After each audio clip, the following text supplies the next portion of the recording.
Hello and welcome to the Video Game Dads podcast. This is episode 31. 31 coming at you. Yeah, hot and heavy. Hot and heavy. The next big, it's like, I keep messing around saying ages and whatever. Yeah. So like on it, we're not good until 40, and 40 is the whole midlife crisis, Yeah. and then it's a big 50. Yeah. So we got a while before another milestone because 31 I remember when I was 31. Yeah, 2 short years ago for me. So yeah, 31 was a good year. 31 was a real good year. So anyway, sorry, Video Game Dads podcast. Sorry, yes. We're 3 guys in a basement talk gaming, fatherhood, and everything in between. We are a bi-weekly, family-friendly, no cussing, no promises about no adult content, but you can listen to this with the kiddos in the car, grandma in the wings, grandpa playing, what did grandpa's play? Video poker. Bocce ball. Oh yeah, bocce ball. Shuffleboard. Yeah. Taking ibuprofen. That was the game. Anyway, you can. Where can you find us, Shane? You can find us on Facebook at facebook.com/videogamedads. Yeah, and you can email us at videogamedads@yahoo. Wait, what? What? videogamedads@yahoo.com. Sorry about that. Our email is videogamedads@yahoo.com. We're also on the Twitters and the Instagram. Yep. And started up a YouTube channel recently. If you want to see some, Adam does some Let's Plays, some pickups here and there. Yep. We'll try to start adding to that a little bit more too. Yeah. Slowly but surely, people. Yeah. So, but since we are a bunch of video game dads, there's actually only 2 of us now in the house. It's only 2. Yeah. We're lonely. Yeah. Oh, so lonely. Yeah. To right in front of me is Mr. Shane. Hello. Say Hi. hello. Hi. Hi. And I am Ben. We are your 2 hosts. Adam, both those Full-time guys, dad, couldn't make it. He's got some big news coming up, so we'll let him spill the beans on that. But so he's doing some family stuff right now. So stay tuned on that. He'll probably be back the next one or the one after that, whenever he can. But we'll hold it down. We're going to have kind of a smaller episode this time for you guys. We wanted to kind of pump one out, but this is going to be a shorter one. But anyway, even though this is a shortened episode, we'll still have our video game book club, our handheld holla, before we get to the end of that. But it's kind of late in the night, only 2 of us. We just wanted to pump this one out.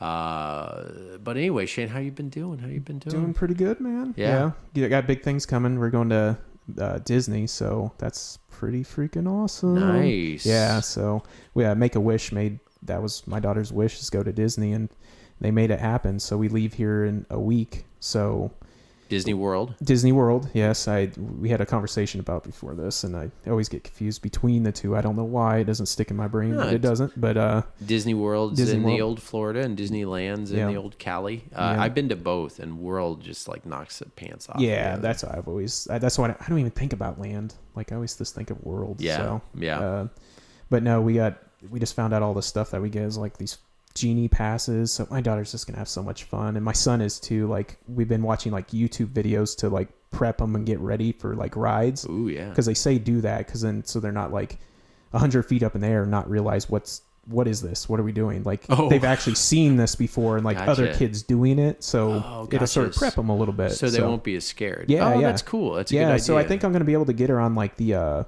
Splash Mountain, or is it Splash Mountain? Yeah. Splash Mountain. I think we're gonna be able to get her on that one. That's the one we're gonna test her on, like a big ride. We're gonna test her on that one. Have you ever been on it? Yes. You've been on it before. It's not bad. No. As far as like scariness or whatever, it's only at the end. And it's only that drop. But I feel like it's not much different than the old Viking Voyager of Worlds of Fun, which is close to here. It's just like a drop. Has she done that one? No. That's too much. Yeah, that's too much. She's still too young. I mean, like I said, we're sort of she's younger to be going on this trip, but she's still, I mean, there's so much to do there. And Animal Kingdom, you told us about Animal Kingdom. That's so amazing. Yeah, like, Animal Kingdom will be a lot of fun. I'm actually really pumped for that. So your Genie passes, is that like the Fast Pass? Yeah, it's like the Fast Pass on like steroids. So I guess we just get to go to the front of the line because, the Make-A-Wish made it happen. Oh, I did. And it's not even like make a wish, make a genie wish. Yeah, got it. Make-A-Wish. Yeah, sort of coincide there. Yeah. So, and then we got we're going to be staying on resort too at this place. We're just, so happy about it. So it's gonna be awesome, man. Nice. But what are you up to? What have you been up to? Let's see. Nothing new. Working a lot. I was thinking, 9 to 5s. Shout out to any guys out there doing 9 to 5s like me. Shout out. For 5 or 6 years, I used to work like 12-hour shifts, 3 12-hour shifts. So I'd have days off. Yeah. I'd have whatever. Yeah. And it's like, oh, I miss that so much. I wish I could do 4 10s. I'm literally like thinking about like really trying to go to the higher ups and say like, can I just do 4 10s? Because I'm really staying 9 anyway. Yeah. And I'd rather like having a day off to just like get the like dropping your car off if it needs something done. A little project the wife wants or something, but then you could also goof off maybe for an hour or two too. Yes, that part you just said is the most important, to be honest. See, I never had that. I always had the 9 to 5, so it was like Yeah. I mean, what's nice is the world revolves around 9 to 5. Because when I used to work nights, at one point, I used to work like 13-hour shifts a night and stuff. Like, it's terrible how like no one cares about you working nights, and you start the world and you're coming home, you're about to go to sleep, and you see all these people happy. And excited to start their whatever day, and you're just like bah humbug. I mean, I love nights because of the people you work with too. It's like you are your crew. Because night people stick with night people. They're your peeps. Yeah, you feel like you're in the whole Stand By Me, like cutting your arm and shaking your hands and going out and doing trust falls and stuff like that. I'm just kidding. We never did that.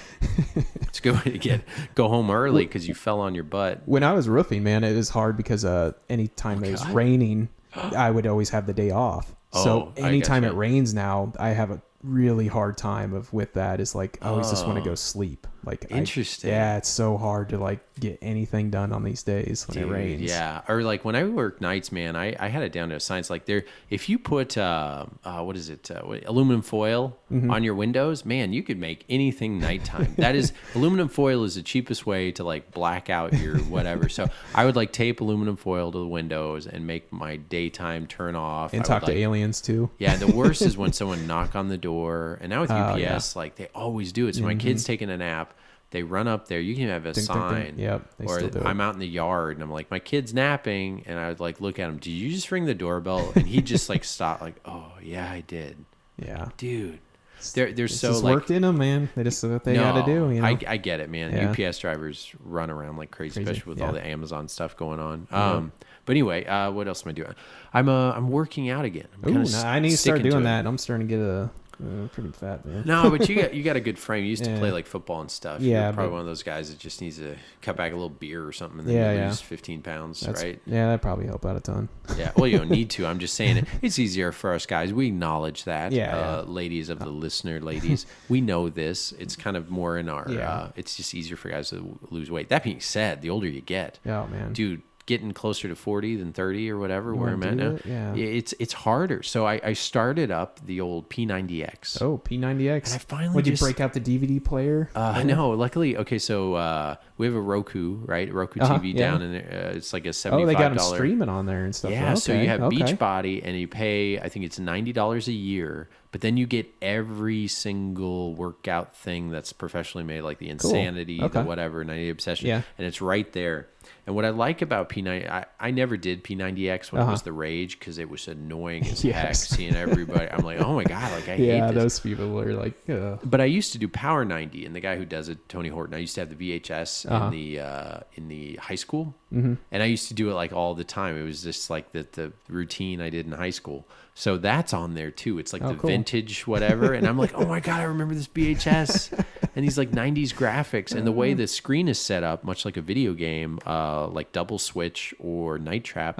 The corner of the screen has a graphic to kind of show you your progress, and and it looks just like a FMV game. Oh my gosh, I crack up if I seen that. Dude, I'll show it to you before we leave because it looks just like it. Because it covers the right side of the screen and the bottom side. I don't know if I can do it. I just start cracking up laughing trying to work out and do that. Yeah, well, here's the thing. It only works so much because when they did the P90X, it's like P90X is hardcore. You need to pass a fitness test to even be able to do it. And I used to work out and exercise. Haven't done it much in 3 years.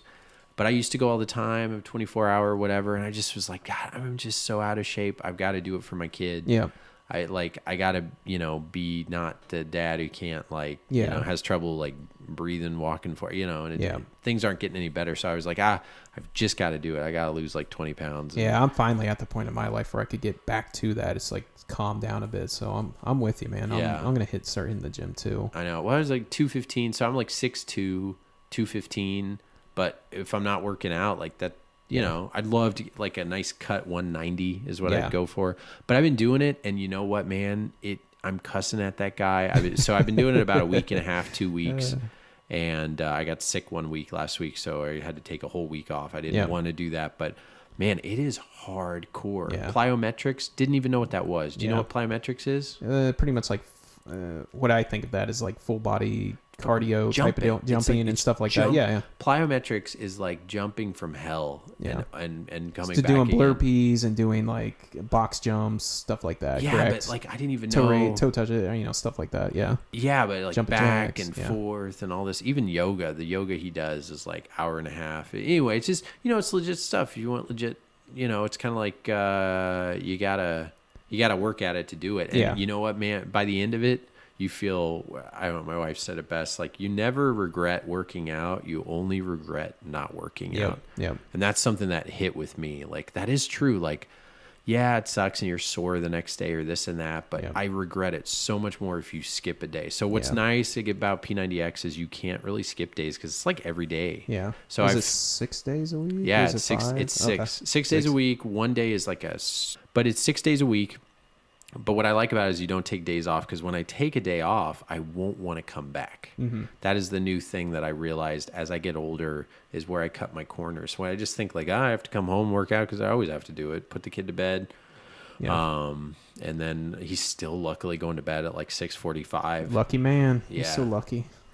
Yeah, 6:45. We stick with that routine, so we don't break from it. And luckily, he's still growing. So I'm kind of getting worried he's going to turn into a gigantor, because you know how we always say like, oh, just stop feeding him when he gets full. Yeah, he never gets full. Yeah, and then like he's been consistently a pound a month still, and he's at 14, 15 months old. He's still at a pound a month. Yeah. He's 28.5 pounds. Yeah, he's getting up there, man. He's a big boy. 28.5, man. How big a boy are you? Yeah, he's getting big. He's big, but he's awesome. At least he can walk now, so he doesn't look kind of like a beach whale all the time. We're taking him to the park. He's bigger than the 2-year-olds, and we're like rolling him around. They're kind of thinking like, oh my gosh, are you guys? That's so good for you, and all this stuff. Like, no, he's fine. He's okay. Yeah, he's fine. All right, man. Yeah, he's like training for sumo or whatever. But yeah, he's great. What's great is I think, did they say that? Maybe our listeners can tell me, do all daycare people say your kid was great today? You say like, I think so. Yeah. Okay. Yeah. Because they keep saying it. I'm kind of thinking like, our kids, like they're always like, oh, he's just always so good and he's so well behaved. I'm like, well, I was thinking about that last night, and no, he wasn't so good. Like, I'm like, do they say that to everybody? They probably do that. But I would think they'd say like, oh, he was fussy a day, so you could tell if he's sick. But they're always like, he always wants to be hugged. He is a cuddly kid. I know it's true, because we have a neighbor kid, and he's a cool kid too, but he's not as cuddly. But he's like a little more chill. Yeah. Like Sebastian just runs around, bops around like a pinball. But this other kid comes and he'll like play with a book and just kind of look at it. I'm just like, oh my God, I would love for my kid to look at a book for more than 2 seconds. And my son, the Deacon, oh my gosh, he is into everything, and he doesn't stop. It's like, he'll start on something, 2 minutes, boom, he's gone to the next. Yeah. Boom, gone to the next. It's like he's in a relay race or something like that. Yeah. Doesn't stop. So just read a book, man. Yeah. 10 minutes. Let's do it. Yeah, just slow down a little bit. Just look at it. Yeah. Yeah, but anywho, that's what's kind of been going on with me. Playing any new games, doing anything like that. The old God of War, I want to play. I'm probably like a month away from playing that. I'm going to wait till it drops, because AAA, I've always noticed AAA titles, you give them 2 or 3 months, they just boom, drop to 30 real quick. That thing sold like gangbusters, so it'll definitely drop. Yeah. It looks awesome. Heard good things about it though, so I haven't been playing too much. Yeah. I guess also before we'll also talk about comments, shout outs at the end, and we'll talk about real quick now our 2 video game conventions we're definitely all going to go to this year. Yep. So if you want to come out and see us, we will be at the Missouri Game Con. Yes. Which finally announced where they're going to be. They're going to be at I think it's like St. Charles Community College, one of the little center areas. So it's kind of perfect, probably middle. It's their 3rd year. The first place they had was... Because you went to the first, and you said it was too small. Way too small. Yeah. And then just because they they were in a lodge, and then it went crazy. And then the second place they got an arena with the parking stuff they had to deal with. The parking, I think, was the main deal. Yeah, I think it was more like the organizers, who are great guys. They have their own podcast too, the Video Games Show. It's been around for like a decade or more, so make sure to listen to that. A lot of fun, good banter, not family friendly, just so you know. So don't go listen to it out loud with the kids around. I always get that confused. I'll say something like, you kind of talk out loud. It's like, well, how else can you talk? Think out loud. That's what I'm meaning to say. But Missouri Game Con is going to be one day. It's on a Saturday in August, and that's August 4th of this year in St. Louis. Yeah, please try to come on out. I know they haven't announced guests and everything yet. That'll be a lot of fun. And just love that it's so close. The only one in the Midwest pretty much that's close to us. I mean, the closest one to us. Yeah, the next one would be the Midwest Gaming Classic. But that's still pretty far away. It is far away. We wanted to go to that one this year, but just time. There was no way. Yeah. And it creeped out on us so quick, too. I was like, we're going to do it. And the next thing you know, we're like, holy crap, it's this weekend. Yeah, or we're not going. Next month. There's no way. I wanted to go. I didn't see any. I should look at YouTube content to see like the size of it. Yeah. Because if it is awesome and large and big, I mean, Milwaukee's not an expensive town to go to, unlike freaking Portland. Let's start with that. But that'll be our second one. I just don't know if I'll ever be able to do more than 2 a year. Yeah, I think that's about all I can do. Yeah. All that I'd want to do too. I mean, we do so much with video games and stuff. It's like, I mean, it'd be nice to go to more, but just family and stuff. I mean, it's normal life, man. We just can't. Yeah. We just can't. But Portland Retro Gaming Expo, that one's going to be in October. That's the big one. That's the kind of big mecca. And that's what I always say to everybody. This is the mecca of the cons. Like, you want to go to one, if you can only go to one, and you're only going to go to one ever, go to this one. Yeah, I'd say that too. Yeah, there's, I'm sure, too many games and I imagine all those are awesome, but man, I don't know how you could beat the Portland, man. Yeah. We've talked it up already, but we're all going to be able to go. Yeah. Shane, myself, Adam's going to be able to go. Michael's going to be able to go. So we're whole crew's going. Yeah, Adam's going to spend some time with the fam up there too. So. Yeah, he's going in a little bit early, so he's going to spend a little time with the family. So that'd be fun for him. And I honestly, when Sebastian gets older, I think that'd be a good idea too to kind of hang out. That'd be cool. Yeah, because there's a lot of stuff up there to do other than just the convention too. There's so much more stuff. Yeah, for sure. But we got our tickets already. Still got to knock down the flight, but we'll do that. Not looking forward to that. I know. A pretty penny for sure, but it'll be a lot of fun. Yep. See the old staples, old friends, things like that, and go to Portland. So check that one out. Come on out too. Meet us. If you say you listen to our, if you say that you listen to our show, and go handheld holla, I'm gonna buy you a shirt. The first 2 people that do it, we'll bring 2 extra shirts, and I will do it. Can I do that? Can I get it registered if you want to? This? Okay. If you want to, free shirt for me. So then you can do. Registered like you just run up to me and say handheld holla. Yeah, I need a new shirt, man. I thought you were gonna give out a couple more shirts. Oh too. No. Oh yes, I'll bring some shirts. Yeah, I'm gonna hand them out. Yes, we got plenty. By the way, check out our Facebook. We got plenty of those shirts. I think that is a good thing to do. I'll say whoever comes up to us and just goes handheld holla and does it really loud in front of people, you get a shirt. You get a shirt. We got some shirts for you. But yeah, I'm gonna bring some shirts and hand out to a few people. So. Cool. Yeah, that'd be fun. Hopefully we'll see some fans up there. You guys come out. Yeah. So anyway, I think without further ado, we should start talking about some games. Let's just move on to our video game book club. In the potato news, Princess Fry denies rumors she's expecting a royal sprout. The Washington Potato Skins won the championship, but the hottest news is hot potato. Hot Potato makes his own music in this game. You gotta keep him moving, because if you got him when the music stops, you're starting to get hot. And when you get hot, you're not. Hot Potato is one cool spud. That's it from your commentator. Hot Potato, the musical potato action game. New from Parker Brothers.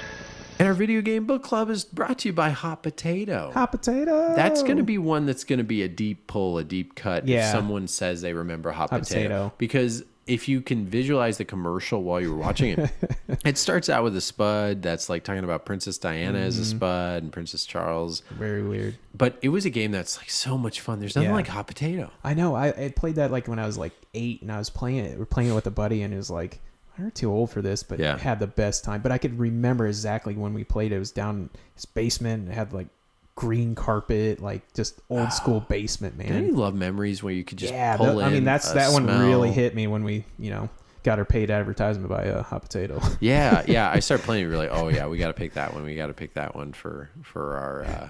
We picked that one for our sponsor. We get to pick through all our sponsors. Yeah. I mean, we're shuffling through a book at this point. Thanks, Hot Potato. But in all seriousness, do they even sell Hot Potato anymore? I'm not even sure. I bet they do. I bet they do. Yeah. Maybe a different kind of scale or something, or maybe he's like plastic or something. Because he was like cloth. Yeah, cloth. And you could press a button and it would sing the song. And song ran out, man. So much fun. Then you flip over the little card. So basic, man, but so good. Yeah, man. That's how it works, man. Some simplicity rules. Yeah.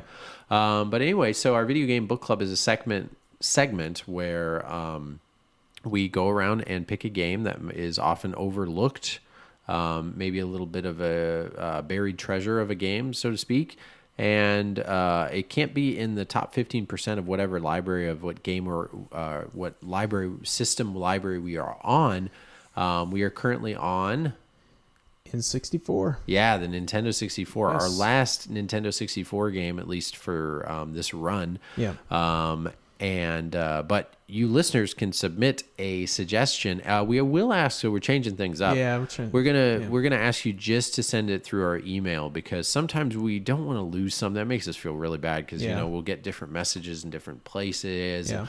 When we set up the podcast, we're trying to like put everything together and making sure we don't want to miss anything. Seems like an email, that's the best place to find those at. Yeah, so if you could just send your video game book club picks via email, and your suggestions. Again, just doesn't have to be in the top quasi 15% of whatever library. All you have to do is tell us a quick spiel, a few sentences up to as long as you want to talk about it, why you picked this game, and it will be put in our randomizer. And we will pick it along with a video game dad pick and then play it the next week, much like a video game book club. Yep. So please send us your emails to videogamedads@yahoo.com so you can get thrown in there. Yep. Get in the mix. Yeah. Get in there. The Chex Mix.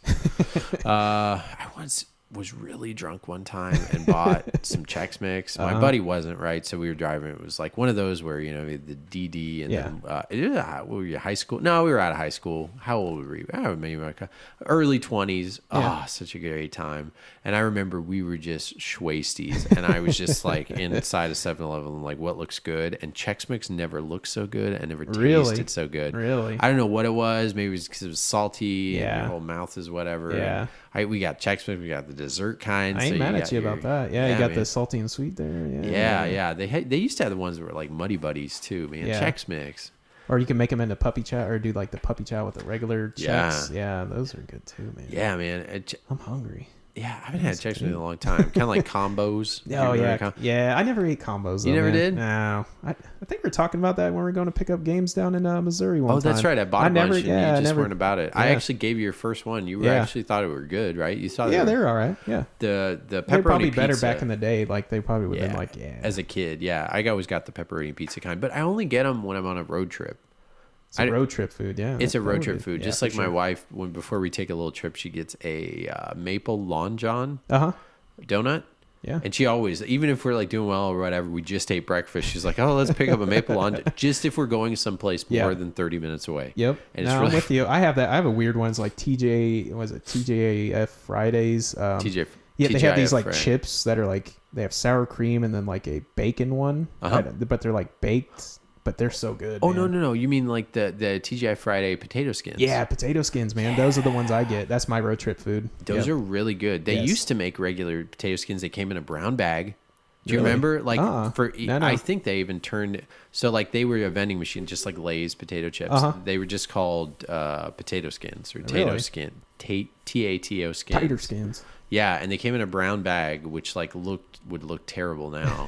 But I remember those things; those looked so freaking awesome. I used to think they were actual potato skins, but like no, they're just like fake whatever, darkened or whatever. Yeah, this sounds so good right now. Yeah, I know, man. We're gonna take a break. We'll get a little snack. Yeah, let's go grab some potato skins. What the heck were we talking about? Book club. Yes, our video game book club. Back to book club.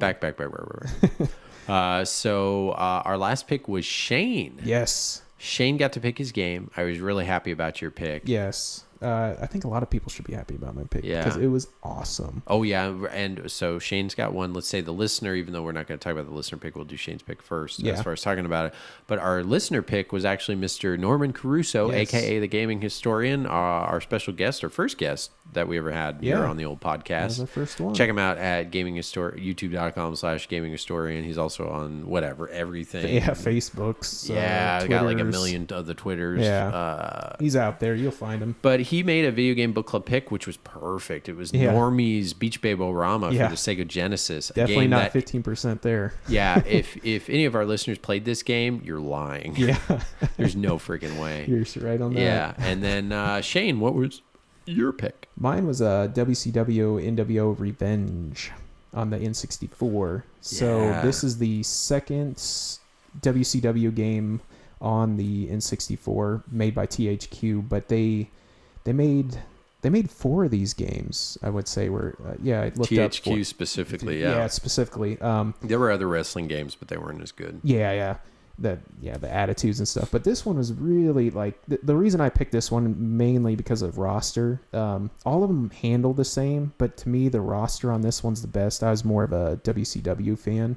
Mm-hmm. But if you've never played this game, all I could say is the controllers, to me, everybody always complains about the N64 controller, which right too. But the controllers on this are really tight and strong. And when you're grappling, you could tap B and get like not a hard grapple, but if you hold it down, you get a harder grapple and do a stronger move. But it also takes longer to set up.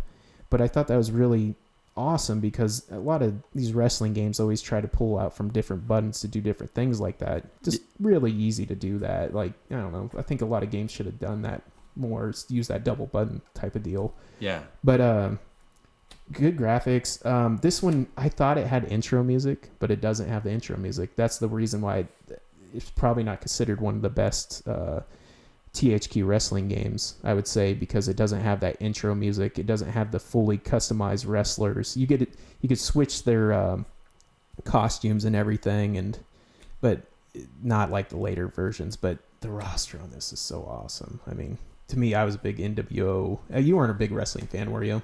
At that point, I've already kind of fell off. I watched it right when NWO started up, and I liked it.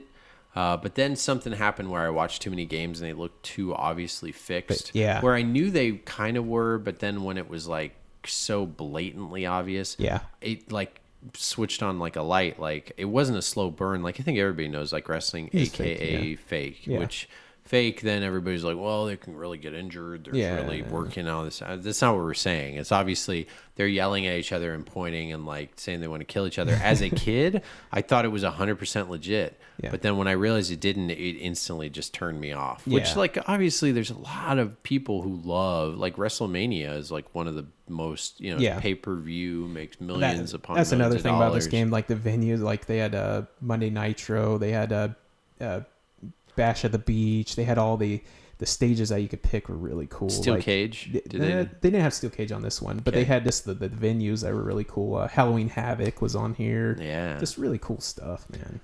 I played World Tour a little bit more than this one, but I actually did play this one too. I will say, so a THQ game, which we already mentioned, came out in old 1998.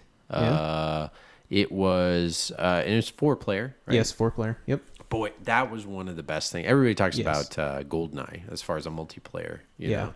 and 64 is a huge multiplayer system, a ton of fun, and probably one of the best systems that represent 4-player games. I think so too. That top 10 multiplayer games that they have are top notch. Yeah, like still today hold up pretty good ground of good games. Yeah, so, yeah. I bash it in 64 a lot, but that top 10 multiplayer games, I don't know what other console I could really compare it to. I mean, nowadays, yes. I mean, it's different, but old school consoles, nobody did it like that. Yeah, I know. Like even Dreamcast, my favorite. Like that's 4-player, but it's going to be hard for me to think about any games I played legit 4-player on there. There's a lot, and there's some that you could have, but you didn't really. But it's not as prolific as the 64. And same with like GameCube had 4 controller ports. Mm-hmm. What did the others have 4 controllers? So PlayStation 2, GameCube, 2. No, PlayStation wasn't 4. You could get the tap, but I'm saying like out of the box. What else had 4? Any of the Panasonic 3D? Xbox did. Oh yeah, good call. Fusion Frenzy, man. First Xbox, yeah, man. Not a bad game. What else? After that generation, there was. I don't think they quit doing it. I think that was it because then it turned into Bluetooth or wireless, pretty much. How about any of the old school stuff? Like none of the. Not obviously Genesis wasn't. I guess if you could consider a 4-port Atari 5200 or whatever. Yeah, that's true. Yeah. No. Interesting. I want to come up with a list. So if you think of anything else, but new really, topic, like out of the box attached to the console, Dreamcast, GameCube, 64, Xbox. Yeah. I think that's it. That's pretty much about it. Yeah. But what else can I say about the game? I mean, the controllers are great. I mean, the special moves. I mean, everything feels so satisfying. Like even when you do a strong punch, it just feels really satisfying. And then they knock it out of the park, even with the taunting and stuff like that. Taunts, were great. And I love that they didn't use the control stick because they easily could have done that to move your character. They chose to use the control pad, and the control stick was just for the special, and it works so well. Yes, it just like I said, every button that you use feels like the button you should be using. Yeah, like even when you fall on the ground, you hold L, and then you strong hold B, you uppercut him in the junk. Like some people, depending on the wrestler. I mean, that's the thing. Other wrestlers had different moves, and every character had their own sets of moves. It's very, I wouldn't say deep, but sort of deep game. Yeah, and the look of the game, the graphics were something where the back then were awesome. Even it's playing it now, it isn't horrible. It isn't horrible. It's not great, but it's not horrible. No, like a lot of, especially on N64. I mean, we've talked about it. They don't look great, but this one holds up okay. Yeah, definitely. There's not really the intro music kills it though, man. I thought that because I picked Hulk Hogan, not that I even like wrestling with him. Usually I pick like Sting or something. I was just waiting for that iconic NWO intro, and it was just generic. Da, da, da, da, da, da, da. I was like, oh no. Yeah. No. Yeah. So every wrestler that you have, you can tell if you're even a quasi fan, you can tell who they are based on when you play them. Yeah. The old 2D, like the wrestling game I've had the most hours on was probably WWF All Stars for the Game Boy. Okay. The original Game Boy had Mr. Perfect, had $1 Million. Oh yeah, man, I remember that one now. Yeah. That one still holds up really, really well. I love, you can jump outside the ring. Yes. That was that concept. The weapons, yes. Yeah. I forgot to bring that up. Yeah, and then a simple button tap up gets the weapon out of the crowd, and then sometimes the crowd member doesn't give it to you too, and he's like looks at the crowd. Just little details like that they did. But then also like some of the characters come down with a manager, and you could beat up the manager. It's so fun. Yeah. It's so cool. The manager. And sometimes you just beat the heck out of them the whole time. Yeah, and you can just do that over and over, and you and your friends could just throw them into each other. The whole tagging in and out. Yeah. So simple. I'm telling you, they really knocked it out of the park with the controllers. Just everything feels so satisfying and where it should be. Mm-hmm. So the roster on this one, how many give or take ish would you say are on here? I'm not for sure on that. Isn't Doink the Clown? No, he's not on there. Dang it. No Doink. That's that's early 90s stuff. Oh, okay. This is so late 90s. So Scott Hall, Kevin Nash, Hulk Hogan. I like some of the generic people that they had that weren't big wrestlers, like Glacier Glacier was a god-awful, horrible wrestler, but his chronic kick was just amazing, though. I would pick him just for that special move. It'd like just so satisfying, just kick somebody right in the head. Yeah. They even had like some off-brand like Japanese wrestler. I don't know. It was really cool, man. Just the roster was Perry Saturn, Disco Inferno, Das Wonder Kid. Nobody ever remembers Das Wonder Kid. It's Alex Wright. Yeah. Ooh. Yeah. Das Wonder Kid. They had DDP when he was looking less DDP. old. Yeah, man. DDP. Yeah. Bret Hart was in it. Yep, Bret Hart. Yep, Goldberg. Oh, Goldberg. Harlem Heat. British Bulldog I liked a lot. Yeah. I liked him. I never liked wrestling with him on the games, but I liked him. Yeah. But, oh my gosh, Goldberg's spear, man. It's just amazing. That was so satisfying because you could do it at any time, too, because that wasn't a special. And that was the crazy thing is, like, some of these wrestlers had, like, side specials, and they added those on there. I don't know. There wasn't depth like that on, like, older wrestling games. This was, like, one of the first ones that had every person have their own thing, and they were all on there. So one thing that knocks this game, which is interesting, besides the great controls, the awesome grapple, and again, if you're not a wrestling fan, I still think you would like this game. Yeah, that's the thing. Yep. And I also think that this is a game that if you're not in the know, you're a collector and you're just looking, this is a game that, like, if you haven't at least heard about it, it kind of is like, oh, I could tell you're a poser, like, or something like that. Because this is it's an inexpensive game. The wrestling games, aren't they still $5? $5, $10, $8? Yeah, I mean they're all in that $5 to $10 range. Yeah, pretty much. I think maybe Mercy's gotten up to like 15, but still the quality of that one, I pay $15 all day. I don't even think I have it right now. Yeah, it's just lesser known. It's lesser known. It's a different colored cart. It's a black cart. Yeah, it's a black cart. Yeah. So that might be pushing it up a little bit, but or maybe The Rock, since he's such big time now. But it's a multi-million-dollar print game, so you can find it easily. Yes. But it's one of those few times where it's definitely one of the best games in the system, but not in that whole popularity. Yeah. So that's how it kind of gets to be a book club pick, where, this is not going to be a game that's on if there was such a thing as an N64 Mini Classic, but this is would be awesome. But this is a game that a lot of people have great fond memories about. And especially the casual people, like the cop that barely plays video game, he probably has this in his closet. Yeah. You know what I mean? Just like Mario Kart, that kind of thing. Yes. But anyway, sorry. One thing I was going to say, something that is not in this game. So this is a big improvement over NWO World Tour, which is the one I played more. With all the additions of the roster, one thing it's missing is a pretty big wrestler, and that's Ric Flair. Yeah, Ric Flair. He's not on there. Yeah. This was when he was fired, right after he was fired for WCW and NWO, because he was on an episode of WCW Thunder or something like that. Oh, okay. So, maybe somebody knows something a little bit. Yeah, it won a lot of awards, not just Wrestling Game of the Year, like Fighting Game of the Year from like a lot of different publications. I'd love to have these games boxed, just because. And the weird thing is, they're not expensive. I know. Their thing is only like $20 boxed with game. But, I never even had this game as a kid. This is a crazy thing. I used to go over to my best friend's house, Julius's house, and play this game, and we played it nonstop until it just ran it in the dirt, man. Yep. And that's a crazy thing. I'm picking a game I never even owned back when I was a kid. Yeah. This was a game that I remember my buddy Chris, he was on one of the podcast episodes a little bit back. He brought this to, like, we were doing some sort of youth trip or something like that. Mm-hmm. And he brought it to a cabin, and we all played the snot out of it. Yeah. So good. Yeah. So good. This is a good old days pick, man. Yeah. Yeah, it still holds up. The control is really great. Yeah. We can't talk about this without saying the current wrestling games out right now, which is just basically, they're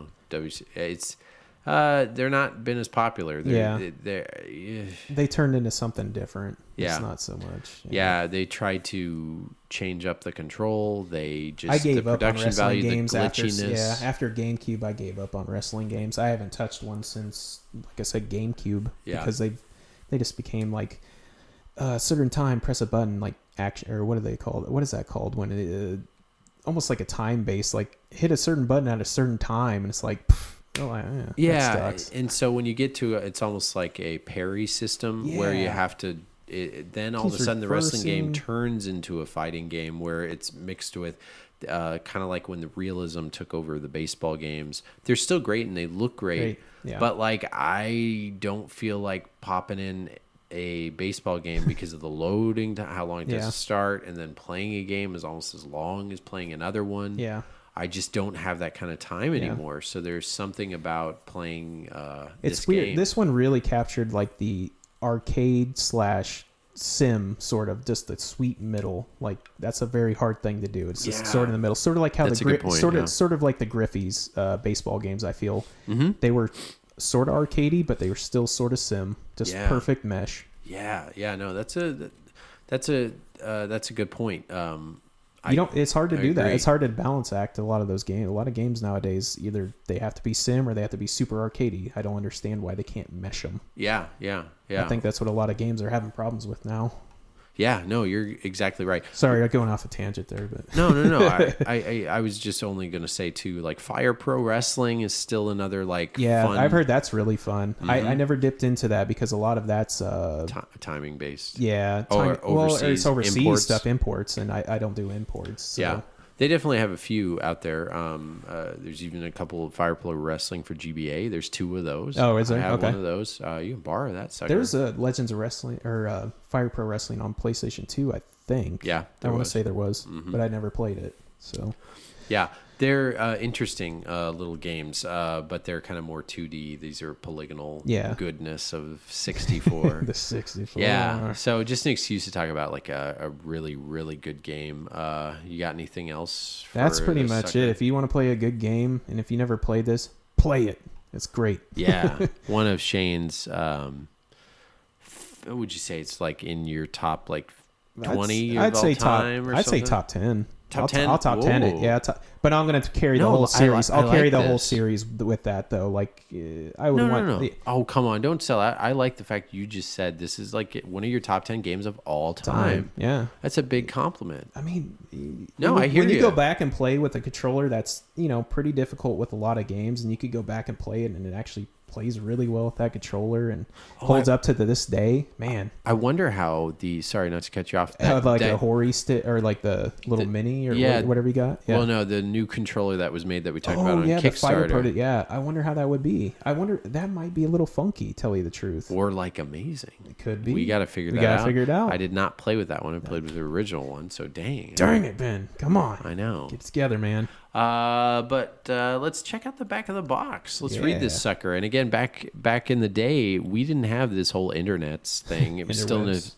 infancy. We had to base a game based on magazines, word of mouth, and really just reading the back of the box and seeing if it sold you. So let's check out the back of the box for WCW NWO Revenge, the sequel to the phenomenally successful worldwide smash hit WCW versus NWO World Tour. It's like they're plugging their own game there. Yep.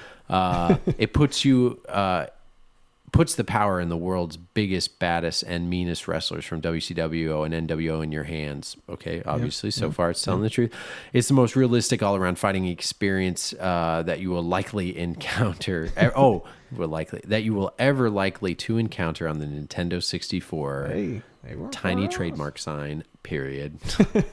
Completely updated rosters. Oh, here we go. Over 60.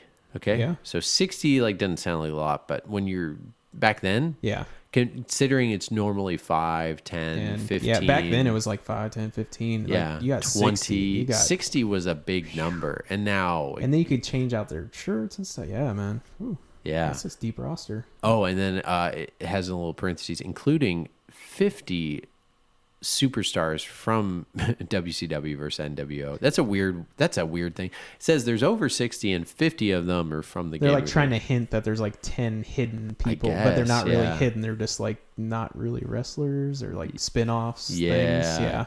Yeah, with their unique signature entrances, moves, and taunts. Pumping 4-player action with Rumble Pack support for thudding realism. It's interesting. I didn't know thudding was a word. Customize your favorite wrestler and prepare to rumble with the best. Real events include Bash at the Beach and Starcade. Starcade, man. Advanced, I like this. Advanced game engine, giving smoother animations, faster speed, and improved AI. It just said advanced game engine. Like, there's no name for it. It's advanced. This is advanced. Oh yeah, instant replay feature to show off your deadly finishing moves. Oh yeah, man, I forgot instant replay. I should have said something about that. Yes, very good instant replay. Oh, and this was your friends would hate when you watched instant replay. That was always the worst. Yeah, man. yeah. I get so mad. I'm like, but if I did it, I wouldn't watch that though. No, don't skip it. That's part of playing, man. That's part of rubbing their face in it. 40-man battle royale mode. The winner takes all. Yeah, that was fun. Because wouldn't it cut? I didn't do that one on this playthrough, but wouldn't it cut to the guys running in? And yes, like like the sound and like check them out. Yeah, the later versions would actually do like the intro, like a little bit of their song, and they'd run out too. So it was like really awesome. That's so good. I gotta play these more. Last thing is that full user statistics tracking win-loss tie records for each wrestler. Get ready to brawl with the big boys. All right, that's the back of the box. Pretty generic, nothing too crazy or funny there. Yeah. But I think it sells it pretty well. Yeah. WCW versus NWO Revenge, easy buy. Easy buy for the $5 or $10. We're not even looking up if it goes for that, but I'm pretty sure it goes $5, $10. Oh yeah. Pick it up. Get it. Yeah. I think it's a $5 game, $6 game. Definitely pick it up. All right. So, moving on to our listener pick, Norman Caruso's pick of Normie's Beach Babe Orama. Oh boy. For the Genesis. Let's be honest here. I had never heard of this game before you mentioned it. I didn't even know it was a game. I thought he was lying to us when he told us the pick. You can listen back I know to the Genesis episode library halfway decent, and I was like, "What are you talking about, Norm? What are you talking about?" How many are in the full set of Jenny? Oh, I don't know that either. Well, aren't you going for a full set? No, I gave up on that. Oh, okay. I sort of wiped that away out of my memory now. Like I did know the number at one point, but how many do you have now? Genesis? Boxed. Oh, just any. 189. Okay. I think I'm up to 220. That's a lot. No. Hold on a second. I'm at 220 boxed and then probably 20 loose. Okay. Yeah. Wow. So that's the thing, man. Genesis. But I didn't really have a lot of sports games either. So that was a crazy thing. So, but I gave up on that though. And you didn't have Normie's Beach Babe Orama. I don't. I do. But after playing it, I'd probably pick it up. It's not a bad little game. I mean, what do you think about it? What were some of what are your high points on this one? What would you say? Well, I guess. Let me tell you where it came from. So it's published by Electronic Arts, also known as EA. Yeah. And it's a weird game to come out of EA because it doesn't feel like an EA game of now. But the past, they took weird, I don't even say, risks, chances. It's more like they just didn't give a shoes. Yeah, they didn't. Because, a risk would have been like, it would have been risque. It's Beach Babe Orama. They maybe would have shown more skin. But no, it's like, yes, there are beach babes in here, but they quickly get sucked up into the opening scene. They get sucked up into a spaceship. Yeah, so basically you play as Normie, and I think his name's Normie because he's like a generic, like kind of loser. He's maybe a beach bum. Yeah. But all of a sudden he's on the beach with some girls, and then a UFO comes and steals the girls and all the beach balls for whatever reason because he's got to collect something. Yeah, he's got to collect. You got to collect something. Yeah, you got to. That was the thing. Yeah. And then so as it's like he has some suntan lotion that either kind of falls into some like nuclear waste or radiation from the ship, and all of a sudden he has suntan. So these girls get taken away. He has suntan lotion and puts it on his face, and that causes him to time travel. Yes. And if you thought I said that wrong, you're incorrect because that's actually the game. That's Normie's Beach Babe Orama. He's on the beach. There's some babes. They're having a orama. They get sucked up into space, and then he puts lotion on his face and then goes to another time period. And that is the premise of this game. Yes. So it's called Space and Time Suntan Lotion. And the first place he goes, of course, so at least he goes in time in kind of order. Mm-hmm. The first place he goes is like a prehistoric area. Yeah. And keep in mind, this is a 2D side scroller. Yes. Platforming game. Yep. So a la everything under the sun. Yeah. Zool. Sonic. Yeah, they It's really just a 2D side scroll platformer. Yeah, they really like sort of try to pinch off from everything. Like it was weird. Like that was my problem with the game, I guess. It really tried to pinch off and like sort of copy everybody. Like it copied like Sonic. He tried to run fast. Like Normie's trying to run fast. It's weird. And then like the art style even was sort of copying like sort of like Beavis and Butthead. Like I don't know. It's very weird. It didn't define itself. Like Earthworm Jim, it sort of gave me hints of like Earthworm Jim. It's trying to have this attitude. Oh yeah, also. But Earthworm was like drawn really well. Yeah, same with this like one's drawn, but it's not Vector really Man. well. Yeah, this one. So the style is very cartoony and colorful. It almost feels like a kind of Sunday paper comic strip. Yeah, that's a good way. Like I can imagine Normie's Beach Baby-Rama being like a 4 or 5 slide comic. Yeah. Because it's just simple. It's kind of this guy that goes through and has a like a gavel that can punch. Yeah. That basically is his weapon. The enemies are not super inspired. They just go along with where he's at. The sound effects are not very good. The music is not very good, to be honest with you. It's a quirky game. It just what gets me with this game is it feels like a game that wasn't made, and I'm like waiting for Candid Camera to come out. Like, really, Normie's Beach Baby-Rama? This is a game? Like, really? Yeah. Okay, well, I'll play it. It's playable. It's playable. I'm not going to dog it to where it's like broken or nothing. And I didn't have a horrible time with it. I just didn't have a good time. It's just very forgettable game. It's so forgettable that like even the retro community has forgotten about it. Yeah, but when you're jumping on like the animal, it reminds me of Earthworm Jim. It takes so much stuff from other things, and it does it not as well. So. Yeah, it just feels like I don't know how this game was made. It and had it's a like budget. his jokes and stuff. Like it doesn't have the voice, and so this things pop up, and the jokes aren't funny. It's like they're trying to get some toot, and like he's not funny. I roll it so like Gex, like sort of like he's trying to be like Gex almost, but he's not funny at all. Yeah, so like he'll say something out loud, and it'll just show up as a thought bubble, like, "Oh, this wasn't a good idea." Yeah. Oh man, it's so bad. Yeah. But with that said, the platforming's okay. It's okay. The control is okay as well. You kind of have to get used to it. It's not very precise.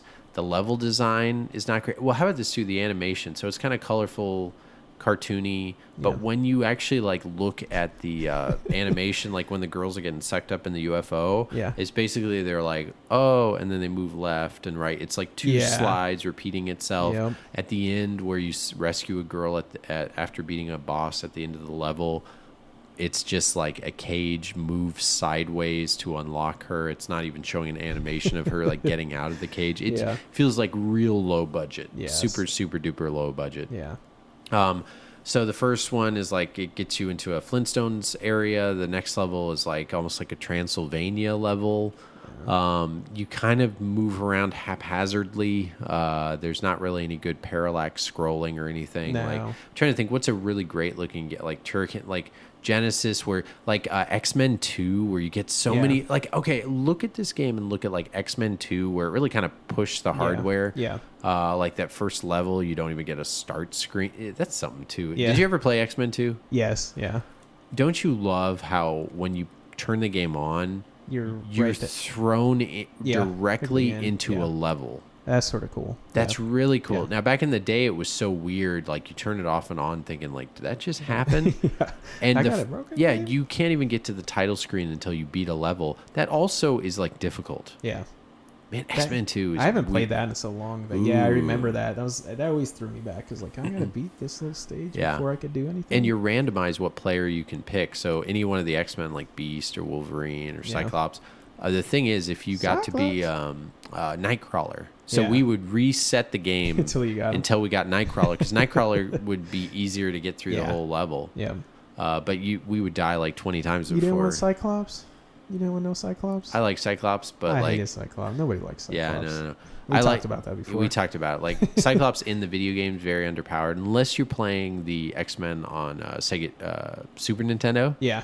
That one he actually is pretty powered up pretty well. Yeah. But anyway, back to Normie's apostrophe S Beach Baby-Rama. So let's see. There's also like a jungle level. Oh, he's also got rocks he throws or something, or is it rocks or what is it? Yeah, yeah, it is something. Is eggs? I don't know. Yeah, I don't know. Generic blurb. That's all I could say about it. I mean, the hitbox is like a little overstated, but if you're real patient, so the problem is to do this game well and not die. Icy. To beat this game and like progress, you kind of have to be real slow and methodical. Yeah. And so when an enemy comes up, you have to hit 5 times. You kind of have to regroup yourself, turn and show. So you kind of crawl through the level if you're trying not to die often. Oh, I will say there's one part when you go to the spaceship. I don't know if you got this far. No. The spaceship level, if you get to the boss fight is actually Pac-Man. Oh, really? Because he gets sucked into like Tron, sucked into the video game, and you do too. And instead of Pac-Man, your head's moving around. You have to collect the beach balls in basically the Pac-Man level. But there's only like a guy trying to chase you, and you just move around. Oh, really? Yeah. So that's and then cool. and then after that, you play him in Pong. Huh. Yeah. So Pong and Pac-Man is randomly. See how you were saying earlier is like, oh, you got to take your time and do that, but then they have that speed button. What's the point of that speed button? I just don't get it. It's like, oh, hey, let's get some Sonic up in here. Let's get some speed. Yeah. And then the camera can't catch up. It's just so. Oh, it's bad. His walk is too slow, and his run is too way fast. Too fast. Yeah. And just the platform is just kind of okay. It's just so weird. It's such not really a great game, but it's playable and it's not drop dead horrible. Like it's just a weird game. Yeah. I will say one thing neat not every game has is when you crouch, you can at least use your weapon. Yes. I did like that at least. Like, yeah. I hated when games would do that. Yeah. They did it all the time. Ugh. Yeah. Oh my gosh. You know how I said this was a comic strip? I'm randomly, there's not even a wiki of this game. I was the last thing you said, I was like looking up to see if there's anything I missed about like where this game came from. So this was on SegaRetro.org. It's a platforming game released only in the U.S. and Europe. Okay, it was produced as a tie-in to Keith Robinson's Making It comic. Really? Yeah. So it was basically. You knocked it on the head right there. It was actually a comic strip, and I wasn't trying to. You didn't even know that. You just off the top of the head. Wow. Yeah, as far as just trying to describe it. So it was a comic strip. Okay, so at least it has some sort of dumb background to it. That's funny. The cover's pretty great. Have you seen the cover of the box? It's basically no, I haven't seen the cover of the box. He looks like he's taking a big passing gas and like jumping forward. It doesn't sell you. I don't know who this would sell. Like, why would you look? It's just a chaotic kind of dumb generic guy. Yeah. With a bunch of weird. It's like the protagonist is kind of a loser, lovable loser. Yeah. Which I guess wasn't super popular until you got out of the 90s. The lovable loser thing went a little much. Yeah. Gained more popularity after all this. So anyway, let's get to the back of the box of this gem here. Do you have anything else to say about normies? No. It's okay. Yeah, Norman Caruso, your game is kind of not great. Your game's blah. It's not the cheap. How much is this game?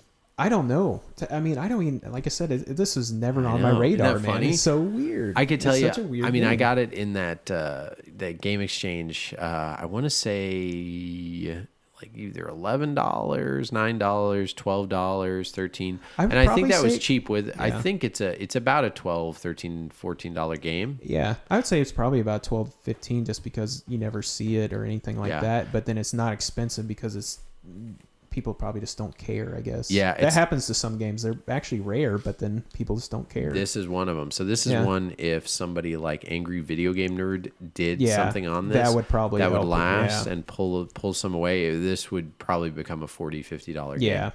It's rare enough to be that, because I mean, well, I imagine this game's probably like 50 to 60 range. That's how Genesis works. Is anything in a box kicks it up way. Ooh, does it? Yeah, that's it does. Interesting. Genesis is really if you have the box, man, it really kicks it up. So like, didn't everybody? Here's my only question on that. I believe you because you know it, but like, don't most games have the box? No, Because not as much Genesis as had you a would plastic box. That's what I'm saying. It's not cardboard. It's a weird thing. Is not as much as you would think. Really? But that manual really helps the price too, though. That's the thing. Genesis really, that helps. You know, if you have the manual, that really holds that price. Like if you don't have that manual, then it really kicks it down too. Oh, and something else I should say. This was on one of those big carts, like the one with the yellow tabs. tab. I always try to pull those yellow tabs and stuff. Yep, they never freaking do it. So actually, I have a complete in box. I was looking while you're talking. Okay. There's one without the manual that's sold for 10 plus 3 shipping. It's funny. Wow. It is true Okay. because, well, here's the thing. It wasn't complete, right? Yeah. So if it's not complete, people don't keep it. Yeah. Here it is, rare, buy it now, $29.99, complete, sold, and then $37.99. Yeah. So it's not sold very often. Then, yeah, that's the thing. It's sort of a. You don't. I see wouldn't it. say it's a hidden gem, but I would say it's a rare game that nobody knows about. Yeah. Yeah, I never have seen it, but it's also one of those that if you're glancing through, maybe you've seen it, you just didn't realize. We're gonna spike these prices up. I'm buying them all. I'm One cornering with the market, people. One with a messed up label sold for 9 plus 3, so $13. So I was kind of on the money. Yeah. Another one with a great label sold for 11. But what's funny is in completed listings, only 6. Wow. So I think completed listings are what, 3 months, 4 months? Yeah. Let me see. Sold in April, May, April, February. So about- wait, February's 4 months. Yeah. So complete. Wow. So in 4 months on eBay, 6 of them have sold. Wow, that's not a lot at all. No. I mean, you could look up like a Earthbound or something. Probably 20 of them boxed. Yeah. We have any take on that? We're going to influence the market, people. Well, that's what I'm saying. It doesn't take much. It doesn't take much. That's the thing is like a lot of people don't know is like some of these games are rare and, 10 copies aren't out there anymore that somebody's holding on to. It does sort of affect the market. Yeah, definitely. So, back of the box. Normie's a son of a beach. Jeez. Knocked it out of there. Knocked it out. Starting out with a lame joke. There we go. That's awesome. Sounds about right. Yep. When he ain't chasing babes. Oh, boy. Yeah. He's fighting the foes of coolness in a surreal adventure. Want to take a trip? ? Travel through time, meeting prehistoric cave punks and cowboys. Oh, wow. It's funny. It makes it kind of seem like the cowboys are in prehistoric Yeah. times, too. Flee from the forces of squareness. Oh, God, this is so grown. Yeah. This is Flee from cringe. the forces This of is cringe. squareness, gym instructors, nerds, and politicians. Oh, yeah, politicians are in the hell level, which Yeah. is pretty good. I thought they were lawyers, but yeah. Tomato, tomato. Grab beach ball power-ups, sunglasses, and some very weird weapons. And that's it. And then the other 2 things are in another language. So yeah. I'd go with that's about right how the back of the box should have been. Yeah. Just very weird. I and think not it's funny. an interesting enough platformer if you're going to pay, get it for if you could pick it up $10. for under $10, pick it up. Yeah. I mean, it's just a quirky little game. Throw it on the shelf. Yeah, due to the whole, like, someone comes up who's even a collector, say, hey, have you heard of this one? Yeah. And talk Throw it them for a up. loose. Yeah. Yeah, Throw them for a loop and see. lie to them. Yeah, tell them it's a really good game. They start agreeing with you, they're lying. Yeah, they're going, I'm going to hurry up and make Pulling that Lion King. YouTube video about it or something. Because I don't even think there's any real YouTube vids about it. I don't think so. No, I didn't look up any, but I looked at one, and the Continue guys, the ones who do a 30-minute, they talk on a couch and talk about a game. They did this, but I think that's was kind of it. it. Yeah, there's not a whole lot. So Normie's Beach Baby-Rama, it is a but collectability wise, it's Could kind be of there, interesting. Yeah. So anyway, all right, those were our 2 games for this episode. Now we just got to move on to our dad picks and our listener picks. Let's go through our listener picks. We do have an addition from a message on Facebook. And again, moving forward, please send your video game book club suggestions to our email at videogamedads@yahoo.com. Yep. But anyway, this one comes to Facebook from Jonathan Nanuel. Says, hey, love the show. Been a listener for a while now. I would like to submit a game for the Video Game Book Club. It's called Irritating Stick for the PS1. Okay. I've heard about this, but I don't know about it. I never have. If I think I know what this is one where the stick kind of rolls around. It's kind of like a little puzzler. I'm not sure. So I like not knowing stuff. I'm pretty sure I know what it is. Okay. It's based on a Japanese puzzle game. I personally never heard of it until very recently. Gave it a try. I instantly thought you guys should try it and comment on it. Keep up the good work. All right. Thanks. Yeah, thanks for the pick. Yeah. Yeah, cool. irritating stick. I think I know what this game is. I won't. How about we just leave it all like? Yeah, we'll leave it. Yeah, we'll leave it figure as out. an irritating stick in our to not figuring out what this is until we get to the point where it actually gets picked. So we will add that to our pool. But anyway, thanks so much, Jonathan, for that suggestion. We'll add it in, and then we have our listener pick pool. Let's just go ahead and get this one done. All right, you want me fired up? Yeah, fired up. Let's do our randomizer. What we get? Drakengard for the PS2. Drakengard. Okay. Heck yeah. That was actually submitted by someone just maybe 1 or 2 episodes ago. I can kind of look. Drakengard from, I think, yeah, here it is. PS2? Kyle, yeah, for the PS2. The type of game this is, this is from Kyle Cromwell.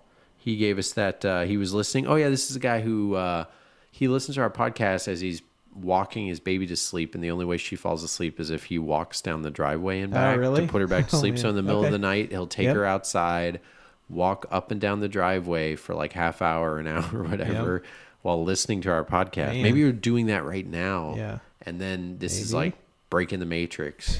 Take the blue pill or the red one. Yeah, the red's okay too. Yeah, how about this? Take both and shove them in your mouth and say, F you, Morpheus. You're not going to get a mirror coming out of my finger and then it going down my throat, and then all of a sudden I land in a white room with a chair. And then make crappy sequels. We've talked about that already. So sad. I know. Second one was like, and then third one was like, whoa. That's Matrix. In that order. Not very good. But anyway, yeah, thanks, Kyle.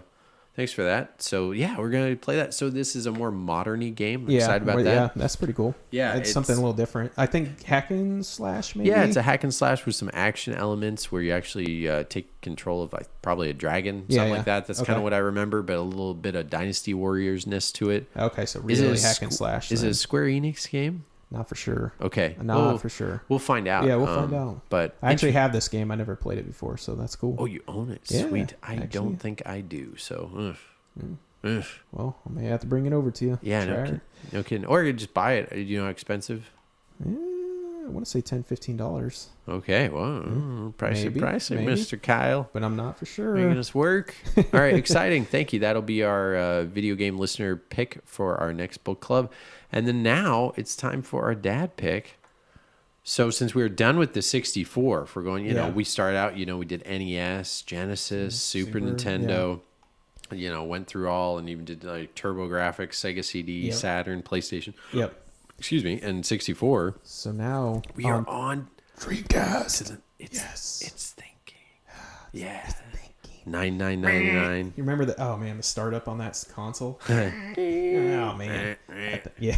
It's a loud console, but that sucker is a beast. Yeah, it's pretty beastie. It feels nice and hefty. It's like about perfect. It's like it's a good feeling system. If you pick up that system and just kind of hold it. Yeah, it feels good. It's substantial. But not like Xbox One or something where it's like a big stupid thing you have to take lift out a up. small army with that thing. Yeah, so a great library, great bang for the buck as far as their 247-ish, almost less than 250. Somebody's got the whole complete collection over there, right? Oh yeah. Yeah. Yeah.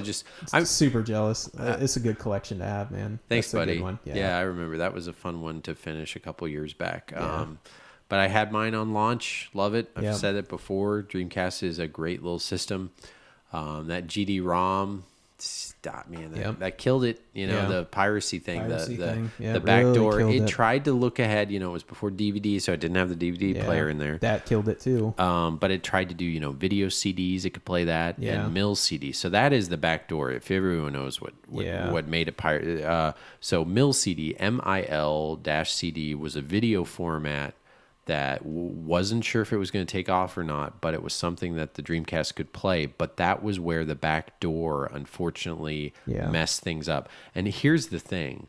At the end of the day, the MIL CD was only utilized by like 3 or 4 different, like there was only like 3 or 4 different mill CDs, and a lot of them were in Japan. Like I bet you trying to get an MIL CD is like next to impossible. So unfortunately what would happen was these burned discs would make themselves seem like they're a mill CD. Yep. And then that's how they kind of got to boot up without being super technical, because I don't even know I can't be super technical about it, but that was the thing that really kind of killed it. Yeah. Oh, didn't it suck? It was just like, why didn't we not do it was this so format? Weird. It was so hot at the very beginning. It had a very good launch, but then it died so The quick. PS2 killed it, for sure. Yeah, for sure. Just stuck a fork in his Yeah. tongue. I just remember not seeing any games for this console. Never seen any games for it. Like I go to Best Buy and see the same 20 to 30 games. I never seen like some of these great ones like Can and Spike. Never seen that. So I think that's because Toys R Us was a big backer of the Dreamcast. See, at this time I was buying games at Best Buy, so Best Buy didn't have nothing. No. I went to Funcoland and for sure Toys R Us. Toys R Us was a big backer of Sega, so much that they even had some of the imported Hello Kitty things for sale. Wow. Okay. Like they sold some of those. Really? And I remember seeing Mars Matrix in the bargain bin and passing on it for $8 to $10 sealed, and there was like 12 of them. Oh. And that was about 2002 when it was done. Yeah, it was a real weird library, like real outside the box type of weirdness. But EA did not make any games for it. They kind of did that whole Wii U thing, unfortunately, where they didn't get a lot. Yep. They had third-party support for sure, Capcom and things, but not. They sort of did their own sports thing. Yeah. So. Oh, and Midway was a big backer too, so they had their arcadey things. I feel like it was a very arcade-heavy kind of console. So, which is why it holds up so brilliantly. Yes. And it was VGA supported. Oh man, we just do a whole episode. You want a whole episode on the Dreamcast? Please write in. Write in. We'll do it. We'll figure a way. We'll troll in, or I'll just make my own. Make myself act like I wrote in to say I want to do an episode exclusively on the Dreamcast. I wouldn't be mad at you. Yeah, man, that's going to be our pick for the next round of video game dads. Well, I get to pick mine right now. Yeah. I just bet that's the console we're moving on that's the console we're moving on to. Shane, what is going to be your pick? I'm going to go with Zombies Revenge. Nice. Yes. Nice. Some people don't like this game. Yeah. Definitely not in the top 15%. Yeah, I would have gotten with Dynamite Cop, but I want to say maybe picked that already. I'm not. Or I talked about it or something. Maybe I picked it up and talked about it or something. Yeah. But this one is sort of like that. But it just looks so kick butt. Like I never got a chance. I remember playing it back in the day. Actually, right. I mean, it was at the tail end when Dreamcast was dead. But my buddy had the game for some reason. I think it was a launch title too. Was it? Okay. Pretty sure. But I played it at the tail end. Like Dreamcast wasn't cool to be playing, but I played this game and I thought, man, this is like Dynamite Cop. This is cool. Like Resident Evil, but not scary. Yeah, just it's like it's an arcade beat 'em up like type of deal. So arcade beat 'em up where you shoot a lot of guns. Yeah, you get to shoot guns in this one more than man. It's just fixed camera. The reason I've most picked is I want to play it again. It's going to give me another reason to play it again. Nice. Because I only got about an hour of a fair shake on it back in the day, so now I want to really dive into it. Play it. It was an inexpensive game for a very long time. It was a $5 to $10 game, and then recently it's like a $20 to $30 game. That's crazy. Yeah. I saw it at Vince's Talking, and it was like $30, $35. Yeah, because I remember seeing it too and thought like for $10, I was like, I don't know about $10. And then now this shot up to like $25, $30. I'm like, what? Dreamcast is kind of, I've said before, it's kind of a consistent, slow burn. Yeah. The games, even the most expensive games. But even now, the expensive ones that were right at 100 are now all 150, including like Gigawing 2, Project Justice. So it's gone up more in the last 2 years than it did for a steady clip. So a lot of games that I remember seeing where I was like, but you could still find some sealed great ones like, Coaster Works or something like that. But I actually like that game. It's really? I've played Coaster Works, Maximum Pool. There's a lot of weird little games in that library that I love. But Zombie Revenge is a Sega published? I think so. I want to say so. Yeah. Yeah, by Sega. I think. We'll find out who the publisher is. We'll find out for you. But yeah, an arcade fun. Yeah, fun. Everybody should have fun with this one. Yeah. Not too terribly expensive, because I was thinking about picking one that was really expensive, but I think I'm glad I know I'm glad I picked this one. So. All right, so Zombie Revenge will be our video game dad pick, and Drakengard for the PS2. Woo. Yeah, both disc-based games. Disc-based games. So you cartridge heads aren't going to like this, but oh well. It's going to be our video game book club picks for next episode.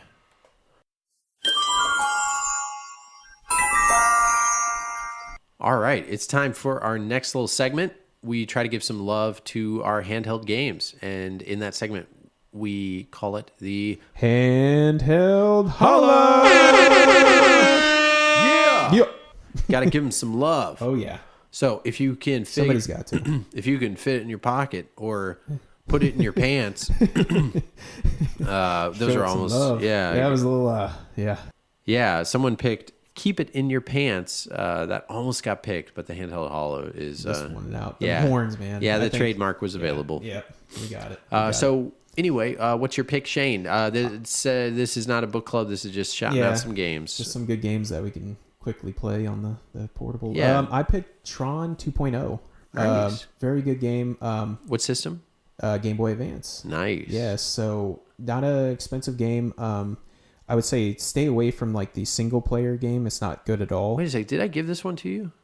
Ooh, I don't think so. No? No, I don't think so. You gave me some like Intellivision. No, I got you the Intellivision one too, Yep. but like I thought I got this game and I like just gave it to you. Pretty good about remembering No, stuff like no, that. no. But, maybe I randomly grabbed it then. Maybe I even own it. That's really weird. Okay, go ahead. So the best part about this game is the mini games. So you could do bike racing. Cool. You know, light cycle. But then it also has the arcade version of Tron on there, and it's really good. Cool. Very, very close to like the arcade part. And then my favorite thing about this is Discatron. Very, very good. Is on there too. Yeah, it's on there too. So that is great. That's why we do this segment, because like people would just see never know. Tron 2.0 and be like, it's some stupid generic whatever, but it's got some unlockable. Yeah, they're not even unlockable. You just go down and click to them and start right away. You don't have to beat nothing out of the single player. Gosh, really awesome. That's so game. much better than the. Do you remember PS2 Teenage Mutant Ninja Turtles had the original arcade game, and then the other one had Turtles in Time, but you had to beat the whole game, which was a very repetitive game. Yes, but I love when they include an old game in a new game. Just right away like that. Freaking awesome. Nice. So yeah, it's really fun, man. What's your pick? Okay, so my pick is going to be a Game Gear game. Mm-hmm. Okay. What do we you got ready here? for this? Okay, it is for the Game Gear, and it is Putt and Putter. What? Yeah. Putt and Putter. Putter putter? Putt and Putter. Putter putter. Okay. Putt and Putter. What is this? Peanut game? butter. What is this? Putt and Putter is a mini golf game. Hey. And so this one just holds a lot of nostalgia for me. So when I was a kid, and much like every kid, mini golf is kind of like the best thing in the world. Yeah. Because it's a game that obviously like adults play, but for whatever reason, it's like magical. Oh my God, you hit the ball into this. Oh, it's going to go in the dragon's mouth. Oh, he's opening. So you got to hit it right when it's closed, because then by the time the ball gets through, it opens. And the whole concept of mini golf is amazing to a kid. And I think I've said before, like mini golf is not as fun when you get older. Probably when you get wasted. My wife and I was one of our first dates. It was very fun. But like, I played mini golf recently, like within the last year or two, and it's like, and then if there's somebody. You'd rather go to the driving range. Well, and then if there's somebody ahead of you that's real slow, it's like, you then have to skip a hole. Or if somebody's behind you, you get this anxiety, like you want to hurry up. Yep. And then you want to keep score, but then when people don't take it seriously, you don't want to be a DICK that guy is like, I beat you. Actually, you can't just move the ball. Do you guys have the rule where you can't put the ball next to the side? You use the... You get putter length. You could pull exactly. it out. Yeah, I mean, if you're not playing with one of the, you got to be able to do that. Yeah, you play with people that do that? That you have to play against the wall? You played like against people that you have to hit it off the wall. Okay, I was about to say that would be not fun. No, what if you knock it out? Right, that happens every once in a while where you hit it and knocks out of the play field. You get a few freebies, but if you keep doing it, you get penalized. Yeah, because then you're jackwagon for doing that. And then at the end, you gotta knock it in the thing that steals the ball from you, right? Yeah. Yeah. And so you think, you get in this random thing, you get a free game. It's like, how do they know that? Yeah. What does it do? A freaking. I think we are now a podcast that has talked longer about the ins and outs of mini golf Yeah. than any other we just broke a world Guinness record. Call us. Yeah. Get us we get a piece of paper for that? Yeah. We'll get in the book? Yeah. Send it to us. Yeah. Send it to us. Definitely. So about the game. Sorry. Yeah. Well, there's not much to say, to be honest. It's a mini golf game for the Game Gear. I randomly played it on an emulator recently, and then I played it back on the Game Gear. It just brings back some memories for me. You don't even see the putter thing. It's just basically, it plays like a pool game. Yeah, it's a little kind of futuristic. Dots or it's something. not super easy, but it's very satisfying game. There's something about the simplicity of it, just like say a Marble Madness or a Q*bert. Yeah. It's in that line of like, sometimes you just want to play a game where you don't have to think, but you obviously can enjoy and still get that little satisfaction out. You're not having to worry about like strategy or whatever the heck. So, simple game back in the day where like mini golf games weren't really a thing. Real golf games were things, but mini golf, not so much. Yeah. A lot of fun. Pick it up. It's a Game Gear game, so I don't even have to tell you. It's just like fill in the blank $2 game, $1 game. Heck yeah. $quarter game. Game Gear is great for that, man. If you want to start collecting, do Game Gear, Xbox, PlayStation 2. I'm still collecting Game Gear games. I picked up a couple recently, like Jurassic Park: Lost World. Yeah, that was the last Game Gear game. Oh, really? That came out. Yeah. Cool. Next to Super Battle Tanks, which was actually re-released around 1999, 2000. Did you know about this? So a game called Super Battle Tanks. If you search on eBay, random facts. Random facts. Pro tips. The Game Gear, it was Jessica. So anyway, so randomly there was a license to manufacture Game Gear games, and like 4 years after the Game Gear died, 5 years after the Game Gear died, they released a game called Super Battle Tanks, and I kind of forget like how it happened. If it was just like, oh, this company still like. It just released. That's weird. That's super weird. And then it was released for like $5. And to this day, there's so many sealed copies of Battle Tanks. You can I think there's a lot on eBay that you can buy like 20 of them for like $60 something. They're probably a box inside of a box. They probably have so many. It's just like. Yeah, but what's cool is it's a sealed game, and it randomly came out 5 years after the system died. That is really weird. I think there's more to the story, but you can wiki it. But that sounds like a Norm thing. Hey, Norm, there you go. Yeah, Norm. Do a 50-minute video and give me some of them bucks for that. Yeah, 500 hours. 500 hours. Tell us about Super Battle Tanks and why it was made. It's an average game. Yeah. Anyway. But anyway, those are our handheld holo picks. Yep. All right. Moving on.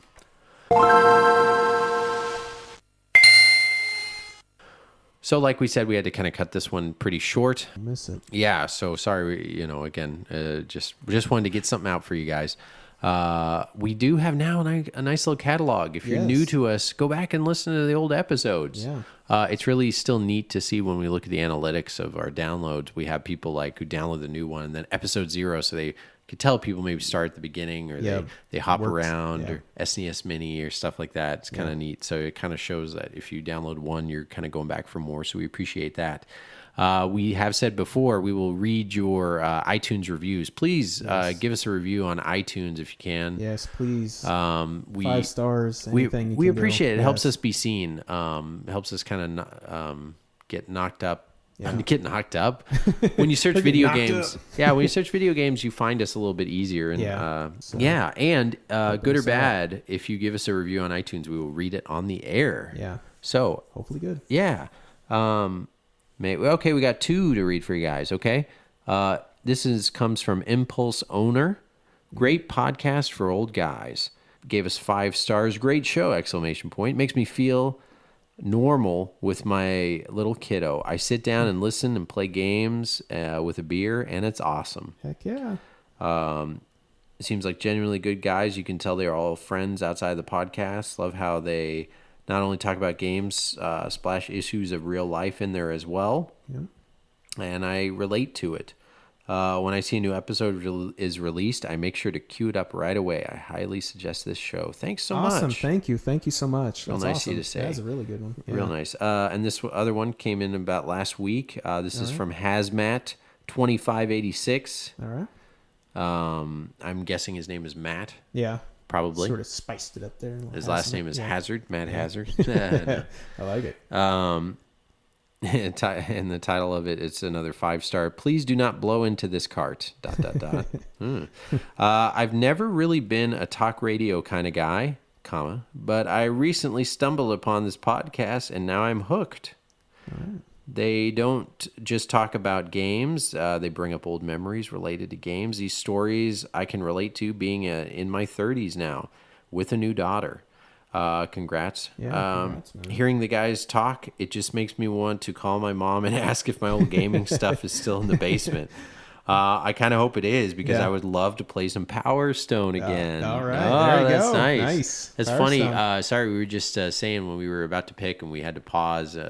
Shane and I were talking about. He was like, I want to pick Power Stone too. I'm like, dude, that's in the top 15%. Yeah, I still and argue it, though, man. you I argue still it's argue it, not. yeah. But okay, so and I'm being technical. So 250 games. Out of if you break it down to where it's Dreamcast, then you are correct. Yeah, I'll give you that. So that would be like 45 games. So I'd say that's definitely in the top it's definitely 45 games well known. If you break it down like that, of You're the right. Dreamcast. Don't get me wrong, Power Stone is amazing. It just doesn't quite fit in our book club segment. But we're trying to do, at least for that, something people haven't heard of. Power Stone. Shoot, we can still talk about it at any point if we do a Dreamcast episode. Yep, for sure. Definitely pick it up. 1 or 2, you can't go wrong. Yep.